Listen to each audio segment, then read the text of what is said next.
మాట్లాడుతున్నాడు. నువ్వు ఇంకా రక్షించబడలేదా? ప్రభు పిలుస్తున్నాడు. రక్షించబడ్డాను అని చెప్పి ఇంకా లోకంలో పాపంలో బ్రతుకుతున్నావా? దేవుడు చూస్తున్నాడు. జాగ్రత్త. మన బ్రతుకులు మార్చుకుని ప్రభువుకు అనుకూలంగా మారాలి మనము. అలా గనక మనం మారకపోతే మన బ్రతుకంతా రేపు పొద్దున్నే దేవుడు. మీరు అనుకుంటున్నారేమో కొంతమంది ఎందుకో గాని తెలిసినా కూడా మారండి. దేవుడు అన్ని తెలుసు, లెక్క అడుగుతాడని తెలుసు, వాక్యాలు వింటానే ఉన్నాం, కానీ బ్రతుకులో మాత్రం మార్పు ఉండదు. మరి ఎందుకు ఉండదు? సైతాను వారి మనోనేత్రాన్ని గుడ్డితనాన్ని కలగజేసి పర్వాలేదు తోసుకుపోతా ఉంటుంది. కానీ నువ్వు జనాలందరి ముందు నటియొచ్చేమో భక్తుడుగా, భక్తురాలుగా. దేవుడు మన బ్రతుకంతా చూపించే రోజు ఒకటి ఉంది. సిగ్గుతో తలదించుకోవాల్సి వచ్చింది. జాగ్రత్త. ఆ పరిస్థితి రాకముందే మారుదము గాక. దేవుడు అవకాశం ఇస్తున్నాడండి మారాలని. నేను ముగిస్తూ ఒక మాట చెప్తాను. ఒక ప్రాంతంలోనట విచిత్రమైనటువంటి ఒక ఆచారం ఉంది. ఏంటి ఆచారం అంటే, ఓ దీవిలో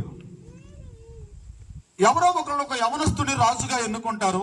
సంవత్సరం వరకు రాజరికంగా రాజ్యభోగాలు అనుభవించవచ్చు. సంవత్సరం తర్వాత ఎవరూ లేని, బయటికి రాలేని ఒక దీవిలో తీసుకుని వెళ్ళి, క్రూర మృగాలు ఉండే దీవిలో తీసుకుని వెళ్ళి పడేస్తారు. ఆ సలికు, జంతువుల వల్ల ఆకలితోనూ చచ్చిపోతారు అల్లాడి. సంవత్సరం మాత్రం రాజుగా ఉంటాడు, తర్వాత మాత్రం ఆ దీవిలో పడాల్సిందే. ఈ సంవత్సరం ఉన్నంత వరకు హ్యాపీగానే ఉంటున్నారు అందరూ. కానీ తీసుకెళ్లే రోజు వచ్చినప్పుడు మాత్రం ఏడుస్తూ భయంకరంగా మొత్తుకుంటూ పోతున్నారు ఆడకి. కానీ తప్పదు, తీసుకెళ్లి పడేస్తున్నారు ఎట్లా కొట్ల. ఒక ఆయన మాత్రం సంతోషంగా వెళ్తున్నాడట, నవ్వుతూ గంతులేస్తూ వెళ్తాడట. వీళ్ళకి అర్థం కాక, నీకేమైనా పిచ్చెక్కిందా?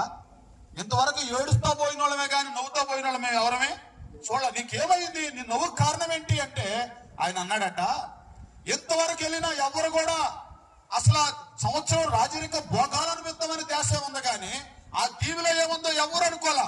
నేను ఈ సంవత్సర కాలంలో ఆ దీవిలోకి వెళ్ళే సైనికులను తీసుకుని క్రూర మృగాలను అక్కడ చంపేశాను, కొన్ని చెట్లు కొట్టి అందమైన భవనాన్ని కట్టాను, నీళ్లు ఏర్పాటు చేశాను, అక్కడ పంటలు ఏర్పాటు చేశాను, ఒక మనిషి బ్రతకడానికి ఏం కావాలో అన్ని రెడీ చేశాను. కాబట్టి ఇప్పుడు నేను అక్కడికి వెళ్ళినా సావనే సావు. కాబట్టి ఎందుకు భయపడాలా? ఆయన ఆలోచన వాళ్ళు బెత్తరపోయారు. ఈ జ్ఞానం అంతకు ముందున్న ఎవరికి లేదు. ఆయనకు వచ్చింది. ఆయన ధైర్యంగా వెళ్తున్నాడు. నేను అంటున్నాను, ఎవరైతే బ్రతుకుని ఇక్కడ సిద్ధపరుస్తారో, యేసుని కలిగి ఉంటారో, రక్షించబడతారో, పాపాలు ఒప్పుకుంటారో, బ్రతుకు మార్చుకుంటారో, వాళ్ళు కూడా ఎప్పుడు ధైర్యంగా ఉంటారు. ఆమేన్. వాళ్ళ కోసం సిద్ధపరచబడిన రాజ్యం ఒకటి ఉంది. హల్లెలూయా. జాన్ పాస్టర్ గారిని మీరు చూశారని, ఆయన తీసుకువెళ్తున్నప్పుడు దాదాపు ఇక్కడ చాలా మంది వచ్చారు.